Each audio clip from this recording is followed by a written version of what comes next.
Hans in luck. Some men are born to good luck. All they do or try to do comes right. All that falls to them is so much gain. All their geese are swans. All their cards are trumps. Toss them which way you will. They will always, like poor puss, alight upon their legs, and only move on so much the faster. The world may very likely not always think of them as they think of themselves, but what care they for the world? What can it know about the matter? One of these lucky beings was neighbor Hans. 7 long years he had worked hard for his master.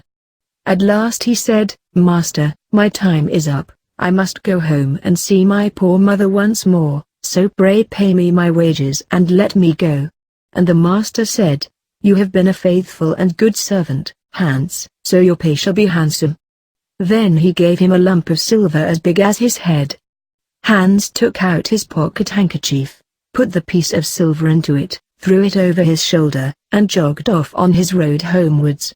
As he went lazily on, dragging one foot after another, a man came in sight, trotting gaily along on a capital horse. "Ah!" said Hans aloud, "what a fine thing it is to ride on horseback.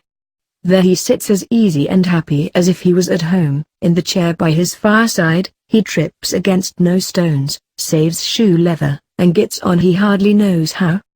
Hans did not speak so softly, but the horseman heard it all, and said, "Well, friend, why do you go on foot then?"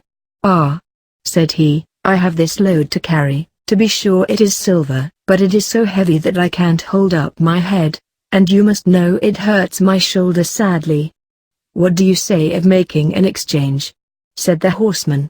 "I will give you my horse, and you shall give me the silver, which will save you a great deal of trouble in carrying such a heavy load about with you." "With all my heart," said Hans, "but as you are so kind to me, I must tell you one thing, you will have a weary task to draw that silver about with you." However, the horseman got off, took the silver, helped Hans up, gave him the bridle into one hand and the whip into the other, and said, "When you want to go very fast, smack your lips loudly together, and cry Jip."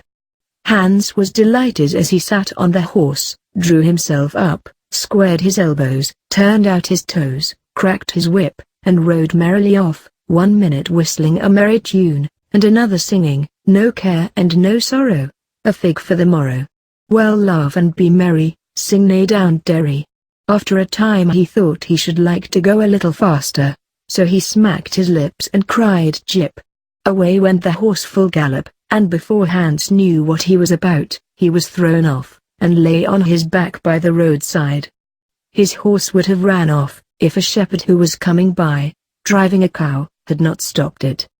Hans soon came to himself, and got upon his legs again, sadly vexed, and said to the shepherd, "This riding is no joke, when a man has the luck to get upon a beast like this that stumbles and flings him off as if it would break his neck. However, I'm off now once for all. I like your cow now a great deal better than this smart beast that played me this trick, and has spoiled my best coat. You see, in this puddle, which, by the by, smells not very like a nosegay. One can walk along at one's leisure behind that cow, keep good company, and have milk, butter, and cheese, every day, into the bargain. What would I give to have such a prize?" "Well," said the shepherd, "if you are so fond of her, I will change my cow for your horse. I like to do good to my neighbors, even though I lose by it myself." "Done," said Hans, merrily. "What a noble heart that good man has," thought he. Then the shepherd jumped upon the horse, wished Hans and the cow good morning, and away he rode. Hans brushed his coat, wiped his face and hands, rested a while, and then drove off his cow quietly, and thought his bargain a very lucky one. "If I have only a piece of bread, and I certainly shall always be able to get that, I can, whenever I like, eat my butter and cheese with it, and when I am thirsty I can milk my cow and drink the milk, and what can I wish for more?" When he came to an inn, he halted, ate up all his bread, and gave away his last penny for a glass of beer. When he had rested himself he set off again, driving his cow towards his mother's village. But the heat grew greater as soon as noon came on, till at last, as he found himself on a wide heath that would take him more than an hour to cross, he began to be so hot and parched that his tongue clave to the roof of his mouth. I can find a cure for this, thought he. Now I will milk my cow and quench my thirst. So he tied her to the stump of a tree, and held his leathern cap to milk into, but not a drop was to be had. Who would have thought that this cow, which was to bring him milk and butter and cheese, was all that time utterly dry? Hans had not thought of looking to that. While he was trying his luck in milking, and managing the matter very clumsily, the uneasy beast began to think him very troublesome, and at last gave him such a kick on the head as knocked him down, and there he lay a long while senseless. Luckily a butcher soon came by, driving a pig in a wheelbarrow. "What is the matter with you, my man?" said the butcher, as he helped him up. Hans told him what had happened, how he was dry, and wanted to milk his cow, but found the cow was dry too. Then the butcher gave him a flask of ale, saying, "There, drink and refresh yourself, your cow will give you no milk. Don't you see she is an old beast, good for nothing but the slaughterhouse?" "Alas, alas," said Hans, who would have thought it. "What a shame to take my horse, and give me only a dry cow. If I kill her, what will she be good for? I hate cow beef, it is not tender enough for me. If it were a pig now, like that fat gentleman you are driving along at his ease, one could do something with it. It would at any rate make sausages." "Well," said the butcher, "I don't like to say no, when one is asked to do a kind, neighborly thing. To please you I will change, and give you my fine fat pig for the cow." "Heaven reward you for your kindness and self-denial," said Hans, as he gave the butcher the cow, and taking the pig off the wheelbarrow, drove it away, holding it by the string that was tied to its leg. So on he jogged, and all seemed now to go right with him. He had met with some misfortunes, to be sure, but he was now well repaid for all. How could it be otherwise with such a traveling companion as he had at last got? The next man he met was a countryman carrying a fine white goose. The countryman stopped to ask what was o'clock. This led to further chat, and Hans told him all his luck, how he had so many good bargains, and how all the world went gay and smiling with him. The countryman then began to tell his tale, and said he was going to take the goose to a christening. "Feel," said he, "how heavy it is, and yet it is only 8 weeks old. Whoever roasts and eats it will find plenty of fat upon it, it has lived so well." "Right," said Hans, as he weighed it in his hand, "but if you talk of fat, my pig is no trifle."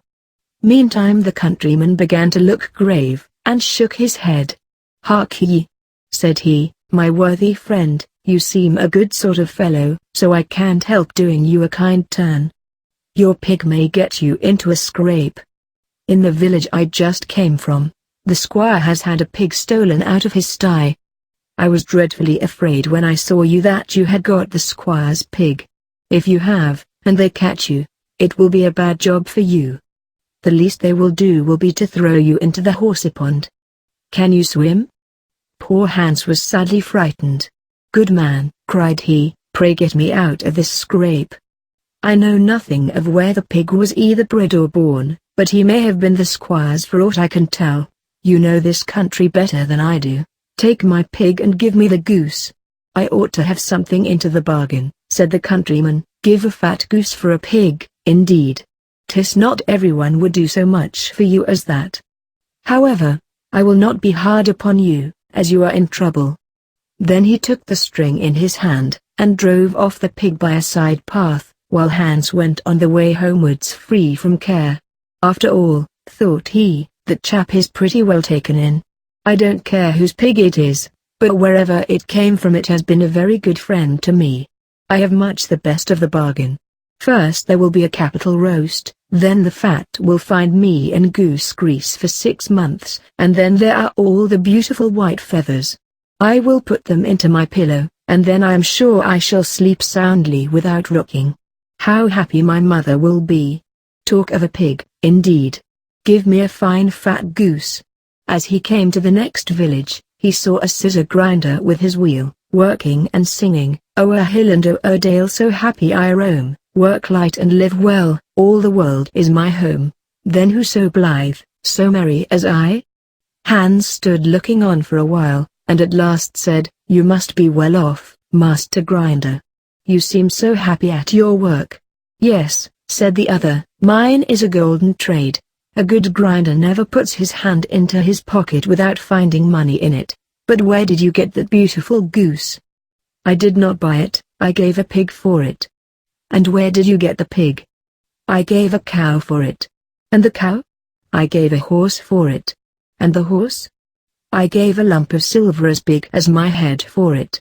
"And the silver?" "Oh, I worked hard for that 7 long years." "You have thriven well in the world hitherto," said the grinder. "Now if you could find money in your pocket whenever you put your hand in it, your fortune would be made." "Very true, but how is that to be managed?" "How? Why, you must turn grinder like myself," said the other. "You only want a grindstone, the rest will come of itself. Here is one that is but little the worse for wear. I would not ask more than the value of your goose for it. Will you buy?" "How can you ask?" said Hans. "I should be the happiest man in the world, if I could have money whenever I put my hand in my pocket. What could I want more? Here's the goose." "Now," said the grinder, as he gave him a common rough stone that lay by his side, "this is a most capital stone. Do but work it well enough, and you can make an old nail cut with it." Hans took the stone, and went his way with a light heart. His eyes sparkled for joy, and he said to himself, "Surely I must have been born in a lucky hour. Everything I could want or wish for comes of itself. People are so kind, they seem really to think I do them a favor in letting them make me rich, and giving me good bargains." Meantime he began to be tired, and hungry too, for he had given away his last penny in his joy at getting the cow. At last he could go no farther, for the stone tired him sadly, and he dragged himself to the side of a river, that he might take a drink of water, and rest a while. So he laid the stone carefully by his side on the bank, but, as he stooped down to drink, he forgot it, pushed it a little, and down it rolled, plump into the stream. For a while he watched it sinking in the deep clear water, then sprang up and danced for joy, and again fell upon his knees and thanked heaven, with tears in his eyes, for its kindness in taking away his only plague, the ugly heavy stone. "How happy am I!" cried he. "Nobody was ever so lucky as I." Then up he got with a light heart, free from all his troubles, and walked on till he reached his mother's house, and told her how very easy the road to good luck was.